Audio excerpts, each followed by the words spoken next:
On va passer à la communication de Jean-Pierre Farganel.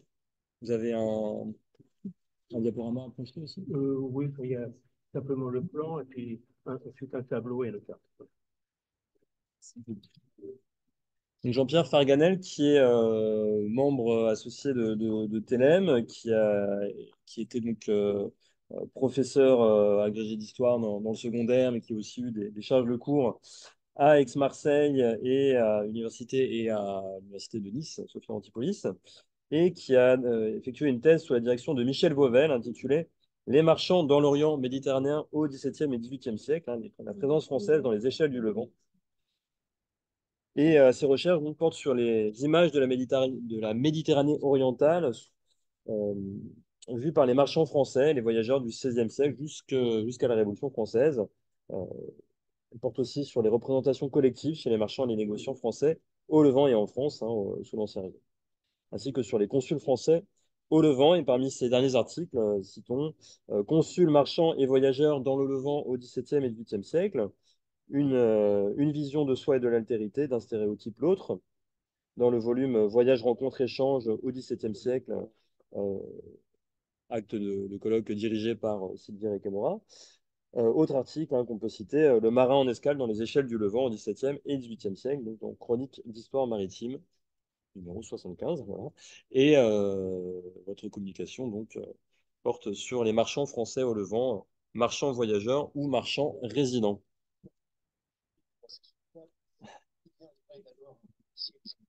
Triste de m'avoir invité à cette journée d'études. Et on va parler d'un paradoxe, c'est-à-dire savoir si le marchand au Levant, c'est un résident ou un voyageur. Quelque part, les deux, puisqu'il faut se rendre au Levant et le voyage est assez long, hein, puisque la navigation en direction d'Istanbul depuis Marseille peut durer, selon le cas, entre un quart d'heure et 52 jours, selon la nature des vents et bien d'autres éléments. Et tout d'abord, ce qui fait la particularité de l'activité de marchand au Levant, ce sont les capitulations. Les premières capitulations ont été négociées, mais ne jamais ratifiées lors de l'ambassade de Jean Laforest. Et elles sont avérées à partir de 1569 et régulièrement ont été renouvelées.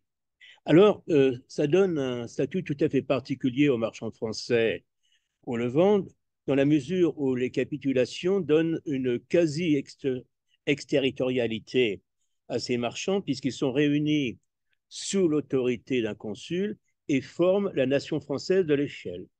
Et ils sont, dans cette échelle, soumis à la loi française pour tout ce qui concerne les, euh, les activités, ce qui concerne l'échelle, et le sultan se désintéresse des problèmes de succession, d'héritage, et les marchands sont seulement soumis à des tarifs douaniers particulièrement avantageux. Et également aussi, il faut savoir que dans le cas où une affaire oppose un Levantin à un marchand français, devant le cadi, il est assisté par eh bien, le consul ou du moins le dragoman. Également aussi, ces consulats sont bien sous tout à fait particulier puisqu'ils ont le droit de faire flotter au-dessus du bâtiment le drapeau de la monarchie française, ce qui n'est pas admis, par exemple, dans les consulats qu'on va trouver en Italie ou en Espagne. Première chose, et on appelle ces comptoirs français des échelles. Ça vient de latin, de l'italien scala, c'est-à-dire au départ, l'estacade qui permet d'accéder au bateau, et c'est devenu bien le synonyme du, euh, du comptoir. Mais il faut savoir que toutes les échelles sont des ports, mais tous les consulats ne sont pas des échelles. Par exemple, Alep en pleine terre, eh bien, est un consulat, mais pas une échelle. Et quel est le cadre de vie? Eh bien, de façon générale, les marchands sont regroupés avec le consul dans un bâtiment qu'on appelle en Syrie-Palestine le camp, hein, ou encore en Égypte le fondouk, c'est-à-dire un grand bâtiment de forme carrée avec une grande cour centrale. Et vous avez au rez-de-chaussée les entrepôts et dans des galeries, eh bien, au premier étage, vous avez les habitations et tout ce qui concerne eh bien, la vie. Et ces bâtiments abritent le personnel consulaire, abritent les marchands et les artisans qui sont indispensables à la vie de l'établissement, comme par exemple des aubergistes. Mais dans les grandes échelles, on va trouver également, bon, en plus d'un chirurgien, médecin, même un perruquier, et par exemple pour l'entretien des navires, des maîtres de hache. Donc, les Français sont obligés, au Levant, de s'habiller à l'oriental, hein, c'est-à-dire, et donc, ils ne se distinguent pas de ce point de vue-là des autres habitants, et il faut savoir que le vêtement est très codifié, hein, il n'y a pas les mêmes couleurs destinées aux musulmans, aux juifs, aux chrétiens, etc. Mais il y a deux exceptions. C'est Istanbul, hein, puisque à Istanbul, les Français sont dans les quartiers de Pera et de la Galata où il y a les ambassades. Et là, bon, c'est beaucoup plus tolérant. Et également, autre exception, c'est Smyrne. À Smyrne, c'est une échelle qui dépend non pas du grand vizir, mais qui dépend du harem. Et les responsables de Smyrne ont décidé de favoriser le commerce. Et donc, ils ont été extrêmement bienveillants, tolérants à l'égard des Occidentaux, c'est-à-dire qu'ils peuvent rester habillés à l'européenne, ils peuvent avoir des maisons de campagne, et ils sont installés non pas dans un camp, mais dans un quartier au bord de la mer qu'on appelle la rue des Francs, et avec des portes qui donnent sur la place qui va permettre la contrebande, et en cas de fraude, eh bien, les peines sont assez légères par rapport eh bien, à ce qui peut se passer dans d'autres échelles. Donc, c'est là l'exception. Et en ce qui concerne l'exercice du commerce, il faut savoir qu'à cette époque-là, et durant toute la période jusqu'à la fin du XVIIIe siècle, les Occidentaux n'ont pas accès au bazar.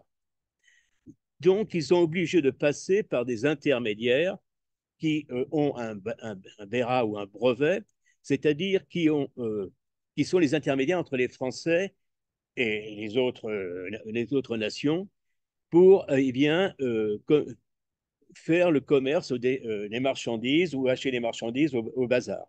Alors, ces détenteurs de brevets qu'on appelle les barataires sont soit des Grecs, des Arméniens, bon, des Juifs ou des Druzes, ou des Maronites, et c'est un statut avantageux puisqu'ils bénéficient des mêmes avantages fiscaux que les Européens en matière de tarifs douaniers. Et donc, en ce qui concerne le XVIIe siècle, peut-on parler de marchand, de négociant? Il faut parler surtout de marchand, hein. Le négociant apparaîtra véritablement au XVIIIe siècle, selon les définitions de Charles Carrier. Et il faut savoir que, en ce qui concerne aussi la vie et le cadre, il y a régulièrement, à cette époque-là, au Levant, des épidémies. Bon, la peste, la région d'Alexandrette, par exemple, est très malsaine à cause bon, des marais côtiers. Et durant les deux premiers tiers du XVIIe siècle, il faut savoir que le monde des échelles a été atteint par toute une série de problèmes qui sont liés à la fois à l'organisation eh bien, du système des échelles tel qu'il était à l'époque, hein, mais également dû aux circonstances, et puis également aussi à l'impéritie bon, de la diplomatie française, qui à cette époque-là ne s'est pas beaucoup intéressée au Levant. Sans parler bon, des perturbations liées à la guerre de 30 ans, la course ou la conquête de la Crète. Donc, pendant cette période, eh bien, les marchands français ont été soumis à toute une série bon, d'exactions de la part des autorités ottomanes, c'est-à-dire des avanies, hein, des amendes pour des prétextes plus ou moins justifiés, mais également des emprunts forcés et jamais remboursés. Par exemple, en 1657, eh bien, la nation française était obligée de verser à Ferrat une avanie de 17 000 piastres, hein, pour compenser le rendement insuffisant des douanes. Hein. Naturellement, devant les réticences de la nation, eh bien, le gouverneur et le calife firent emprisonner plusieurs marchands, menacèrent d'en empaler deux. Hein, c'est-à-dire que il faut reconnaître que le métier de marchand était assez risqué parfois. Et l'intervention du consul permit eh bien, de désarmer un peu la colère du pacha, mais il a récidivé en accusant deux marchands de fornication, etc. Il a donc imposé une avanie de 3000 piastres. Et puis également aussi, source de déboire, c'est l'organisation elle-même des syndicats, des consulats, puisque à cette époque-là, au début du XVIIe siècle, les, euh, les consulats constituent une charge vénale. C'est-à-dire le consul est propriétaire de son consulat, hein, et souvent le consul n'est pas présent sur place, et il délègue son pouvoir à une personnalité et le consul est rémunéré par l'État qu'il perçoit sur les marchandises, le trafic. Alors, il y a toute une série de conflits entre les marchands et le consul, parce que le consul est lui-même marchand, hein, et il favorise son commerce par rapport aux autres, et il trafique également avec les autorités, et notamment les pachas, et avec toute une série de choses qui vont provoquer la ruine de ces marchands. Je cite ce que disent les marchands français qui se plaignent de leur consul. Hein, il agit tellement pour ses intérêts particuliers et pour en tirer avantage qu'il ne fait aucune considération à celui de nos négociants par ses intrigues et les artifices pratiques qu'il a eus avec le pacha et autres officiers du pays. Il fait payer insolemment à la nation française ses propres emprunts et ses dettes particulières. Si cela dure, l'échelle sera perdue. Donc, la correspondance de la nation de Sète, c'est-à-dire Saïda, fait état de ces abus, hein, des consuls et aussi de la part d'une interprétation abusive, hein, des capitulations par les différents cadis ou pachas. Il faut également dire qu'il y a un certain nombre de querelles internes, je l'ai dit, et parfois aussi certains provoquent la colère des populations. Deux cuisiniers avaient été surpris dans une attitude un peu osée avec une femme de mauvaise vie dans une grotte. Donc, ça a provoqué une véritable émeute et le pacha a imposé à la nation une avanie de 850 piastres. Les deux personnages ont été renvoyés en France, ont été l'objet d'un procès retentissant. Hein. Et donc, il y a les échelles ploient sous les avanies, hein, et les, les négociants sont obligés eh bien, d'emprunter auprès des marchands locaux, et comme ils le disent à l'époque, ils doivent payer des intérêts lunaires. Hein. Donc, il y a tout un problème qui se pose. Il y a quelques descriptions, par exemple, de Darvieux, qui a été marchand, hein, et qui a été aussi consul, qui a décrit les populations. Et puis, c'est l'époque aussi, il y a un autre marchand qui, lui, a véritablement un marchand voyageur, c'est Jean-Baptiste Tavernier, parce que Tavernier, lui, était euh, négociant en gemmes, en pierres précieuses, et il devait voyager pour aller chercher, se fournir en pierres précieuses. Il n'était pas obligé de rester sur place dans l'échelle comme les autres négociants. Donc, la vie était différente selon les régions. Par exemple, la vie était assez agréable à Smyrne, hein, avec certains débordements au moment du carnaval avec les gens. Il y avait parfois des fêtes, on tirait des feux d'artifice. En revanche, la situation était beaucoup plus tendue, puisqu'il y avait en Égypte eh bien, une véritable hostilité à l'égard de la population occidentale.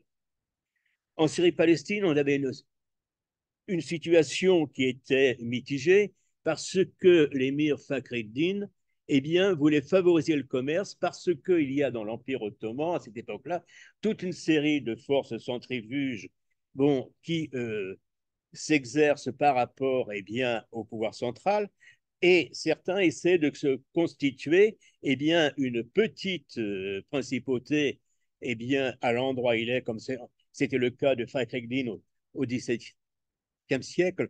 Bon, cela dit, il finira mal, mais il s'en doutait quelque peu puisqu'il avait fait enrocher le port de Saïda pour empêcher les galères du sultan de débarquer à Saïda pour qu'il ait le temps de s'enfuir le cas échéant. Et devant toutes ces difficultés, eh bien, il a été décidé de faire des réformes, c'est-à-dire quand l'État français, la monarchie française, s'est intéressée au commerce du Levant. Et c'est la seconde partie bon, d'exposé, ce sont les réformes qui vont être entamées par eh bien, Colbert, puis Seigneuret et les autres et leurs successeurs. Alors tout d'abord, une des premières mesures prises par Colbert, très importante, c'est la création du port franc hein, de Marseille. Mais il a pris également d'autres mesures complémentaires, et notamment la création de l'école des enfants de langue, qui permet la formation bon, d'interprètes, c'est-à-dire des droguements. Pourquoi? Parce que les interprètes bon, indigènes étaient extrêmement approximatifs, ce qui était bon, parfois de soucis importants, notamment dans la mesure où on avait souvent des officiers ottomans qui étaient assez irascibles. Donc, il y a également aussi une obligation hein, en 1670 pour les consuls de résider dans leur consulat. Alors, il y a une tentative pour organiser le commerce en créant des compagnies de commerce, c'est-à-dire une première compagnie de la Méditerranée, une première compagnie de Levant, une deuxième compagnie de Levant, une compagnie de la Méditerranée. Toutes ces tentatives ont été des échecs. Et donc, il y a à ce moment-là une autre politique et une reprise en main extrêmement forte à partir de 1681 qui va durer jusqu'en 1715, c'est-à-dire c'est l'ordonnance de marine d'abord qui fait dépendre les consulats du ministère de la Marine, c'est-à-dire qu'il y a une double casquette, celle des affaires étrangères, celle également du ministère de la Marine. Et d'abord, la première chose, c'est de transformer la charge de consul en charge qui était vénale en un office révocable. Mais pour obtenir eh bien, ce résultat, il fallait s'appuyer sur une institution coutumière que Colbert aurait bien, ou Seigneuret aurait bien aimé supprimer, c'est-à-dire l'Assemblée de la Nation. Hein, c'est-à-dire que lorsque un problème se produisait dans l'échelle ou autre, on rassemblait, on réunissait eh bien, la nation et tous les Français présents dans l'échelle, qu'ils soient marchands, artisans, marins ou simplement euh, voyageurs de passage, y assistaient. Mais naturellement, on va réduire la présence bon, dans cette Assemblée de la Nation aux négociants et surtout, on veut empêcher la présence au Levant de tous ceux qui sont jugés comme inutiles, c'est-à-dire ceux qui ne sont pas artisans nécessaires pour le fonctionnement de l'échelle, les marchands, le personnel consulaire, tous les autres sont exclus du voyage au Levant et c'est la fin d'un certain nombre de voyages au Levant qui existaient auparavant, c'est-à-dire ce qu'on pouvait appeler les curieux, eh bien, comme Jacob Spon, par exemple, ou Thévenot, eh bien, ces curieux ne peuvent plus se rendre au Levant, ils n'ont plus le droit de le faire parce qu'ils ne participent pas au commerce du Levant. Et pour les contrevenants, l'amende est particulièrement forte, que ce soit pour eh bien, le capitaine du navire ou que ce soit pour le contrevenant, puisqu'elle est l'ordre de 2000 livres. Donc, Ensuite, la reprise en main continue, hein. On accentue à partir de 1700, on interdit de se rendre au Levant avant l'âge de 25 ans. Et il faut savoir qu'avec la révocation des de Nantes, les protestants sont exclus, hein, du départ pour le Levant. Donc, ensuite, il faudra un passeport pour les convertis et au milieu du XVIIIe siècle, eh bien, il faudra prouver sa vieille catholicité pour se rendre au Levant. Alors, les négociants, comme les consuls, étaient contre cette réforme. Et curieusement, de la part des négociants, il n'y a qu'une seule protestation. Hein, c'est une pétition du 21 septembre 1685 dans laquelle eh bien, on fait référence au modèle anglais, hein, les Anglais comme les Hollandais qui ont la liberté de commerce et ainsi de suite. Mais ce qui est tout à fait curieux, c'est qu'à cette époque-là, il y a toute une série de désordres dans dans les échelles sur le plan religieux, c'est-à-dire des phénomènes de refus de la pratique chrétienne, hein, que ce soit par exemple certains consuls, que ce soit eh bien, certains marchands, où il y a même un, un consul qui chasse de l'échelle eh bien, le chapelain, qui installe à sa place un Turc et qui laisse s'emparer du calice, etc. Bon, donc il y a toute une... Et puis il y a le refus systématiquement eh bien, d'entretenir les différentes personnalités religieuses, c'est le chapelain consulaire, d'entretenir la chapelle, etc. Et ce qui est tout à fait remarquable, c'est que la plupart de ces, pour monter oui, oui, de ces protestations euh, de la pratique religieuse se situent eh bien, dans la période eh bien, entre, il y en a peut-être un, oui, oui, celui-là, entre 1680 et 1715. Hein. Et ensuite, on regarde qu'il y a entre 1715 et 1730 une accalmie, c'est le moment où il y a une certaine libéralisation avec la Régence. Et puis, après 1730, il y a une reprise de la contestation, mais que c'est une contestation directe à l'égard eh bien, de la politique de la monarchie française. Alors, comment peut-on essayer de donner une explication à ce type de comportement? Certains, oui, peut-être, eh bien, il y a une usure de la pratique religieuse, mais également, il était très difficile à cette époque-là de contester directement la, le pouvoir royal. Et ensuite, il va y avoir un changement dans la mentalité, puisque avant les années 1680, les négociants justifiaient leurs droits par la coutume, mais après 1685, eh bien, ils parlent de règlement, de loi, et même dans une expression, ils se disent les zélés citoyens de l'échelle. C'est-à-dire que là, on va avoir, à partir de cette période, eh bien, quelque chose qui va être fondamental, c'est-à-dire qu'un processus qui commence et les négociants commencent à transformer progressivement la vision qu'ils ont d'eux-mêmes, la conscience qu'il faut un groupe particulier et qui va s'affirmer progressivement au fur et à mesure de l'évolution de la situation et des politiques royales, hein, et qui s'affirmera dans les protestations contre l'ordonnance de 1781, donc où ils ont pratiquement cette évolution les aura amenés à recevoir pleinement et à comprendre les Lumières. Donc, c'est à ce moment-là qu'on a les tensions les plus fortes, c'est-à-dire entre 1685 et 1710. Bon, la chose est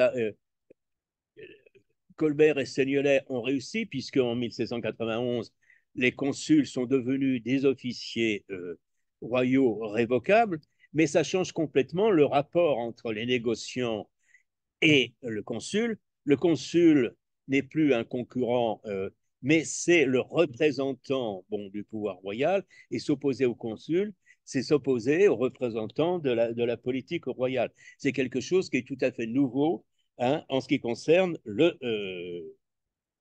la situation à cette époque-là, et l'évolution va continuer tout au long du siècle suivant. Alors, en ce qui concerne eh bien, la situation aussi et la vie, eh bien, on va voir un peu un certain nombre de choses. Eh bien, la situation s'améliore d'un certain point, mais il y a toujours un certain nombre de problèmes avec les relations avec eh bien, les autorités. Et puis parfois, vous avez le consul qui provoque un problème. En 1787, le consul Buchan hein, fait des siennes. On fête la convalescence du roi, enfin, du roi Louis XIV. Vous avez les marins qui font une bravade en tirant des coups de mousquet à blanc, et le consul Buchan prend ces deux pistolets et tire dans la foule et blesse au bras une jeune fille. Bon, évidemment, ça crée une émotion et heureusement, le chèque qui est favorable aux Français calme bon, la population. Bon, inflige une avanie pour calmer la foule, bon, de principe, mais parfois, eh bien, les choses vont être beaucoup plus difficiles. Par exemple, il y a eu un meurtre dans le camp bon, des Français, et le cadi, le pacha, refuse de faire arrêter le coupable, bon, traite bon, les Français bon, d'être les véritables responsables. Donc, il y a souvent bon, les officiers allemands qui se conduisent, les officiers ottomans qui se conduisent eh bien, d'une façon extrêmement bon, dure, exigeante, et notamment lorsque, en 1701, le pacha de Rame avait convoqué toute la nation à l'échelle du Rame. En effet, ceux-ci se plaignaient que les marchands faisaient courir des espèces, c'est-à-dire des pièces de monnaie frelatées, hein, et que donc ça posait un problème.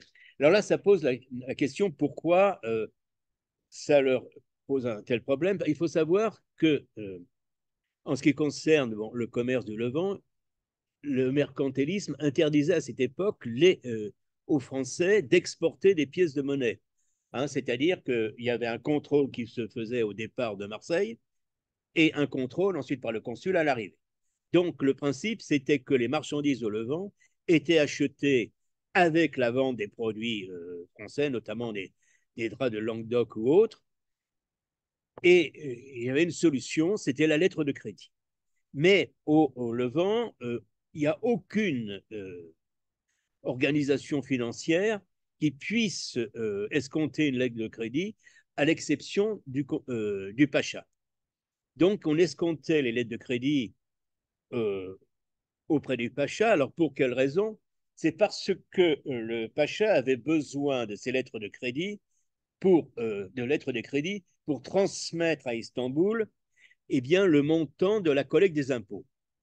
Pourquoi? Parce que la mer Méditerranée était écumée par les corsaires de Malte, et non seulement ils interceptaient les navires turcs, mais aussi les navires français, puisque Thévenot avait été dépouillé par les corsaires de Malte. Bon. Et s'il n'avait pas réussi à enlever sa bague, on lui a recoupé le doigt. Donc, mais également aussi, les corsaires maltais n'hésitaient pas à attaquer les caravanes qui se déplaçaient le long des routes côtières. Donc, le système était simple en théorie, c'est-à-dire on escomptait eh bien, la lettre de change qui venait de Marseille auprès du Pacha. Le Pacha on faisait une lettre de change ensuite pour le pacha qui était escomptée à Istanbul. C'est comme ça qu'il pouvait payer sans risque les impôts. Mais naturellement, ce qui jetait un gros problème dans tout cela, bon, d'abord qu'il fallait en moyenne 2 ans pour négocier une lettre de change auprès du pacha, mais également aussi les Hollandais, comme l'a souligné bon, Thierry Alain, euh, introduisaient des pièces de monnaie dont la teneur en métal précieux était frelatée. Et ce qui provoquait bon, l'ire justement de ce pacha dont on vient de parler. Et naturellement, ce qu'il faut savoir, c'est que là, il a été particulièrement agressif, hein, puisqu'il il parlait de passer par le PAL, bon, la nation française. Donc, la nation se réfugie bon, à Jaffa. Ils ont l'appui du Reich Effendi d'Istanbul. Bon, bref, la nation est menacée. Bon, du PAL, je l'ai dit. On leur impose 9 000 piastres d'Havani, ensuite c'est ramené à 4 000. Bon, pour une fois, eh bien, l'ambassadeur a été efficace, étant donné que, et le résultat, c'est que le pacha et son fils ont été décapités. Alors, il faut savoir que les officiers ottomans n'ont pas le statut ben, de sujet ottoman classique, c'est ce qu'on appelle des capicularii, c'est-à-dire ça veut dire les esclaves de la porte, et ils n'étaient pas protégés par la charia. Et donc, le sultan avait le droit sur eux de vie et de mort. Et alors, à l'origine, le recrutement de ces fonctionnaires se faisait par eh bien, ce qu'on appelait le def shirmé, c'est le tribut des enfants. C'est-à-dire, on prélevait en Europe en moyenne bon, 500 enfants chrétiens qui étaient islamisés en Turquie et ensuite qui recevaient une éducation qui passait par 5 étapes, c'est-à-dire 5 chambres. Il ratait la première étape, il devenait les. Oui, il devenait. Bon, on en reviendra après. Et pour conclure, eh bien, là aussi, je dirais qu'il y avait une forte. Un- une forte agressivité en Égypte, comme le rappelle bon, Benoît Maillet, hein, où un, un, marchand avait été accusé d'avoir mal mis son turban et il avait été condamné à 600 coups de bâton. Un Égyptien l'a défendu, c'est l'Égyptien qui a pris les 600 coups de bâton. Mais ce qu'il faut dire, c'est qu'il y a donc, pour conclure, un processus du fait de ces réformes qui va amener à une transformation eh bien, très importante de la représentation que les marchands français ont au Levant et qui va les amener à recevoir eh bien, tout l'enseignement des Lumières et avec des revendications qui leur sont propres. Voilà. Je vais pousser un petit cri pour réveiller l'assistance. Voilà.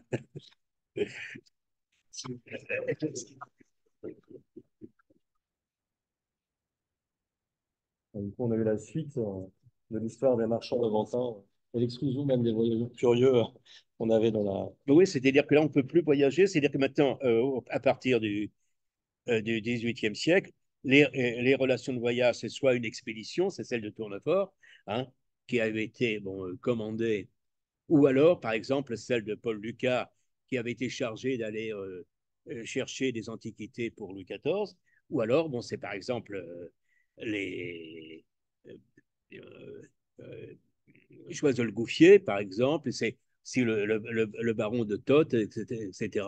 Donc, c'est véritablement une toute autre eh bien, sociologie qu'on a en ce qui concerne les voyageurs. Voilà, ben, c'est. Merci. Je ne sais pas, je me tourne vers les organisatrices pour savoir combien de temps on a.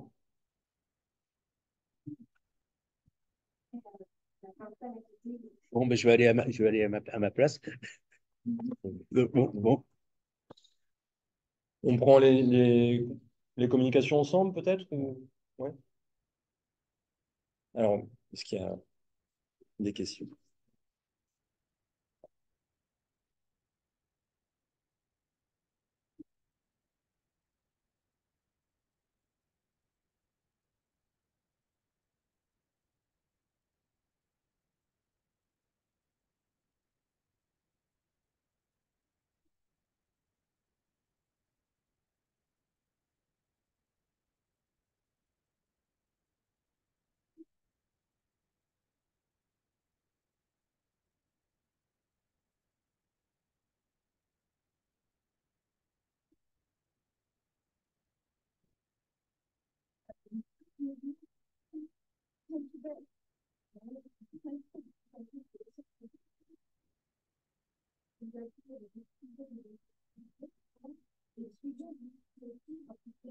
Non, c'est qu'on n'a plus le droit de se rendre au Levant pour des raisons autres que des raisons commerciales ou diplomatiques. C'est-à-dire que si vous n'êtes pas marchand, si vous n'êtes pas membre du corps consulaire ou un artisan qui va à ce moment-là travailler pour l'échelle, etc., vous n'avez plus le droit de vous y rendre. Bon, si vous embarquez pour d'une façon frauduleuse, bon, automatiquement, vous êtes arrêté, vous êtes envoyé en France et vous payez une amende de 2000 livres. C'est-à-dire, c'est l'idée, et il va y avoir une évolution, c'est-à-dire qu'on va vouloir réduire le nombre de maisons de commerce au Levant. On va également vouloir interdire la présence des femmes, mais elles vont être toujours plus ou moins présentes d'une façon clandestine. Bon, parce que bon, on a les, une liste un peu plus complète, c'est pour l'échelle d'Acre, des, euh, des baptêmes, mariages et sépultures, et ce qui s'étend sur presque un siècle, alors que les autres listes ne concernent que la dernière décennie du XVIIIe siècle. Et donc, il y a des naissances, donc on suppose que les femmes étaient là, quoi. Donc, donc on veut interdire la présence des femmes. Donc, alors, il va y avoir des renvois, mais souvent, ça se fait avec la complicité du, du consul qui ferme les yeux parce qu'il a quand même d'autres choses touché à fouetter que de renvoyer des gens au Levant. Bon, et ça risque de lui poser des problèmes. Il en a suffisamment, le pauvre. Donc, de temps en temps, mais donc, on veut réduire la présence au Levant, on veut être de plus en plus directif. Et alors, le problème, c'est qu'ils veulent tout diriger. Donc, à un moment donné, tout va remonter du Levant à, à Versailles et redescendre. Par exemple, il y a un aubergiste à Acre et puis son aide qui font les 400 coups. Hein. Ils ont même, bon, se battant à coups de sac, ils ont fait tomber du haut du premier étage bon, un ouvrier bon, musulman. Bon, euh, bon il est quand même tombé de 6 ou 7 mètres, il a fallu le soigner, etc. Donc on a tout fait pour le faire embarquer. Ça a pris 3 ans parce que, bon, il y a les distances, que ça monte par les différents bureaux. Bon, à la chambre de commerce, alors on a à la chambre de commerce, aux archives, on a tous les éléments de première main. Ensuite, ça passe par un premier filtre, c'est l'intendance. Ensuite, les différents bureaux du ministère, que ça redescende. C'est-à-dire que, bon, avec les moyens actuels, on pourrait tout diriger, mais avec les moyens de l'époque, bon, un courrier, ça prend, pour aller de Paris à Marseille, ça prend un ou 2 mois, plus le temps pour aller jusqu'aux échelles. Bon, ça fait pour le temps de réponse, avant qu'il y ait la sanction ou autre, ça laisse pas mal de liberté aux gens qui posent des problèmes. Oui. Oui. Ah, il y a deux questions.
Vous avez une question? Allez-y.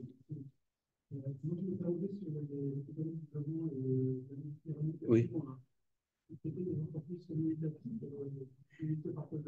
Oui, c'est-à-dire qu'ils ont voulu constituer le compagnie donc, sur le modèle de la compagnie du Ponant ou la compagnie la compagnie la compagnie des Indes. Bon. Et donc, ça a été mal géré. Il n'y a pas eu d'adhésion des. Puis à un moment donné, ils ont fait la même erreur que certains négociants, c'est-à-dire qu'ils ont fini par, comme ils avaient des difficultés de vendre, par vendre de la camelote, par exemple. Donc, ça s'est mal terminé, mal organisé. Ça a été des échecs complets, les trois tentatives. C'est pour ça qu'ils sont passés à notre modèle. Par exemple, les Marseillais sont assez mal disciplinés. C'est pour ça que pratiquement, il n'a jamais été vraiment possible de faire comme pour les Hollandais, d'organiser des convois pour emmener les marchandises vers le Levant, escortées par la marine. C'est-à-dire qu'ils préfèrent bon, partir seuls. Bon. Alors, évidemment, bon, il y a des problèmes de navigation parce que en Méditerranée, on navigue à l'estime, hein, c'est-à-dire à la boussole et puis avec deux instruments de précision très importants, c'est-à-dire le doigt mouillé et le pifomètre. C'est-à-dire qu'ils évaluent leur vitesse, mais qui est extrêmement variable en fonction de l'état de la coque. Par exemple, ce qui est arrivé à Thévenot, son capitaine pensait passer à 200 000 du cap Matapan parce qu'il y avait des corsaires. Le matin, ils se réveillent, ils sont en plein milieu du détroit, entre le continent et l'île. Et dans un voyage, bon, ben, Thévenot, il s'est échoué deux fois dans le même voyage. Donc, la navigation, bon, faire des progrès au XVIIIe siècle, mais avant, parfois, c'était un peu aléatoire.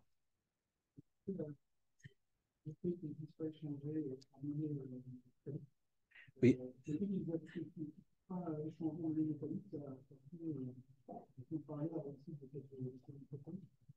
Non, c'est-à-dire que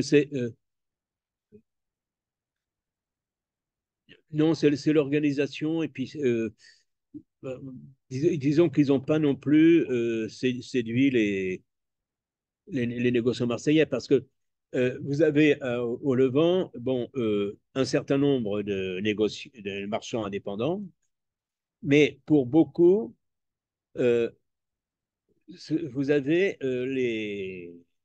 les correspondants d'une maison mère Marseille. C'est-à-dire ceux qui sont les maîtres, les maisons mères, on les appelle les majeurs, et ceux qui tiennent la succursale, on appelle les coagis. Alors, les coagis font le commerce pour les majeurs et ils ont le droit de commercer aussi en partie pour eux-mêmes.